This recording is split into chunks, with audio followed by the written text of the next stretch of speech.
Aujourd'hui, je suis au Créacan, qui a pour thème vers une éducation inclusive. Et on va parler d'intégration de la conception universelle des apprentissages avec Mélanie et Christian.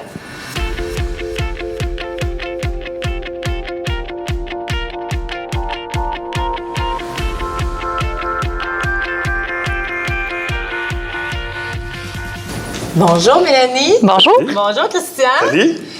Aujourd'hui, vous avez des participants avec qui vous avez parlé de conception universelle des apprentissages.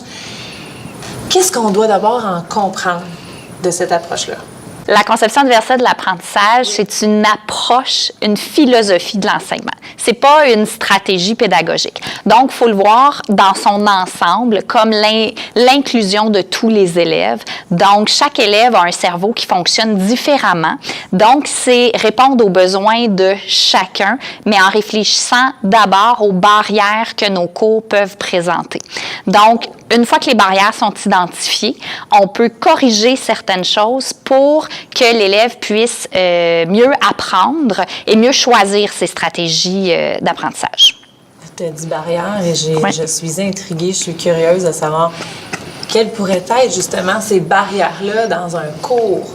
Ça pourrait être au niveau du vocabulaire. Donc, mon cours aujourd'hui présente des mots plus difficiles. Okay. Ça pourrait être au niveau de la matière comme telle. Donc, j'ai un cours vraiment dense avec beaucoup de théorie. Puis pour les élèves, ils pourraient avoir de la difficulté à cibler qu'est-ce qui est vraiment important dans tout le discours que je vais dire.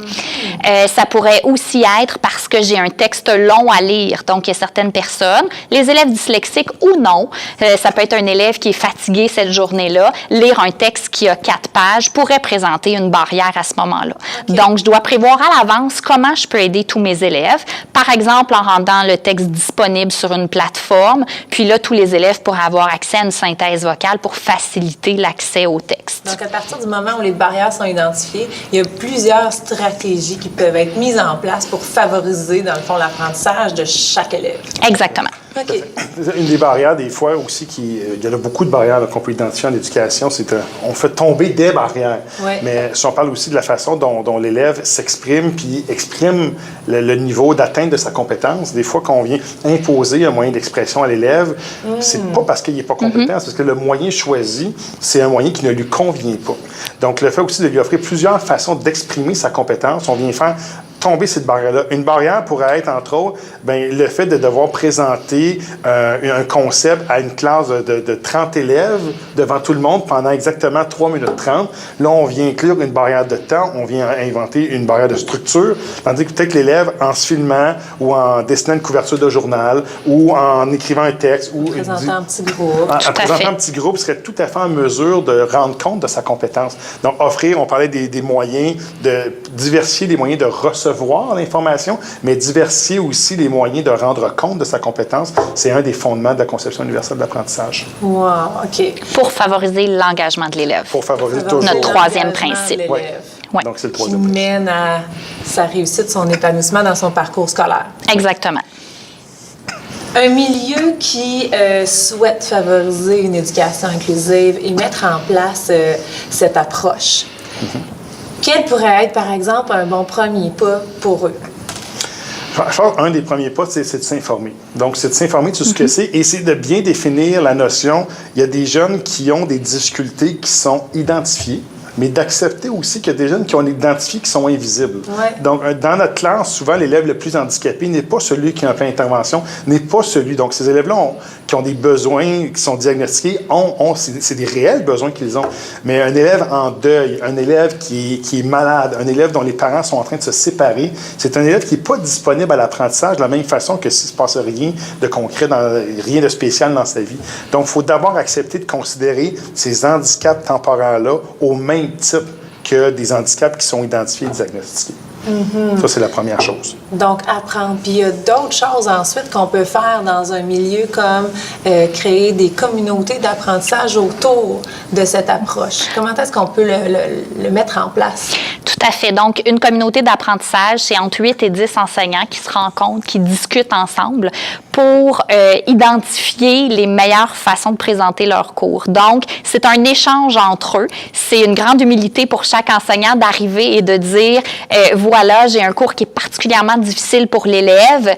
Comment je peux faire pour faire tomber ces barrières-là et faciliter l'accès à l'apprentissage à tous les élèves. Donc, ensemble, à 8-10 enseignants de différentes matières, parce que le point de vue est différent, on peut proposer des solutions, on peut en jaser, puis ça amène beaucoup d'idées autour de la table, ça amène des changements dans les pratiques, des ajustements en classe, ça peut même aller jusqu'à du co-enseignement, jusqu'à ouvrir la porte de sa classe pour que d'autres viennent voir, puissent en discuter par la suite. Donc, c'est des belles discussions pédagogiques, tout ça dans le but de rendre le cours plus accessible à tous les élèves. Et dans l'intention de communauté de pratique, c'est aussi le but de contaminer un milieu. Oui. Donc, on part à petite échelle, on doit s'expliquer des choses, on doit se permettre des erreurs, se permettre d'expérimenter, comme le disait Mélanie. Mais après ça, c'est de rendre compte de notre expérience au milieu dans lequel on se trouve pour étendre cette approche-là à un plus grand nombre de personnes. Et qu'est-ce qui favorise ce temps d'échange-là dans un milieu, par exemple? Est-ce que c'est en changeant le contenu de certaines rencontres? Est-ce que c'est en changeant un peu nos horaires? Il a fallu quand même que vous preniez du temps. Je crois qu'en tant que direction, c'est de prioriser le fait que la discussion pédagogique soit au cœur des échanges des enseignants. Donc, pour nous, ça a été une partie de libération d'enseignants, une demi-journée. On a aussi la chance dans notre horaire d'avoir les vendredis après-midi où les élèves terminent à 1h30. Donc, on a une partie de l'après-midi qui était utilisée pour les communautés d'apprentissage. Mais comme on y croit, comme on pense que le changement de pratique va se faire par la contamination, par l'échange entre les enseignants, entre eux, on a mis les ressources à cet endroit-là pour faire certaines libérations. Et les journées pédagogiques aussi ont servi à de la formation plus générale. Donc, au niveau de bien cerner l'intention pédagogique, au niveau de comment faire une bonne rétroaction, au niveau de rendre les élèves actifs dans une classe. Donc, on a eu certaines formations qui ont été données à tous les enseignants aussi en journée pédagogique. Il faut avoir un programme de formation annualisé. Oui. Auxquels les élèves peuvent participer de façon, oui, volontaire, mais aussi lorsqu'on parle de flexibilité, d'adaptation puis de modification, bien, il y a certaines choses à un moment donné où on doit développer un référentiel commun. Que tout le monde, autant on parle des enseignants, membres de la direction, personnel de soutien, personnel professionnel, donc toute la communauté d'école doit se développer un référentiel. Donc, il y a certaines, à mon sens et à notre sens, il y a certaines formations qui doivent être des incontournables. Et là, tout le monde doit suivre. Et là, à ce moment-là, on peut bâtir vers l'étape suivante à ce moment-là.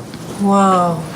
Et pour terminer, qu'est-ce qui est votre source de motivation à chacun de vous? L'élève. Oui, tout à fait. C'est certain.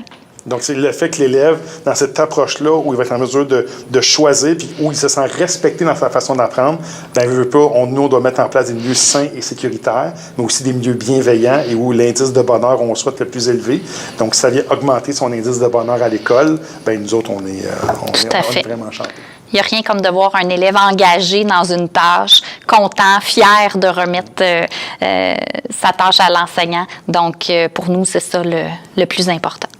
Merci beaucoup d'avoir partagé ce que vous avez mis en place autour de la conception universelle des apprentissages pour le bien-être, l'épanouissement de tous les jeunes. Oui. Merci. Merci. Merci. Je vous invite également à vous inscrire via écolebranchée.com/hebdo pour recevoir toute l'actualité pédagogique qu'on prépare pour vous.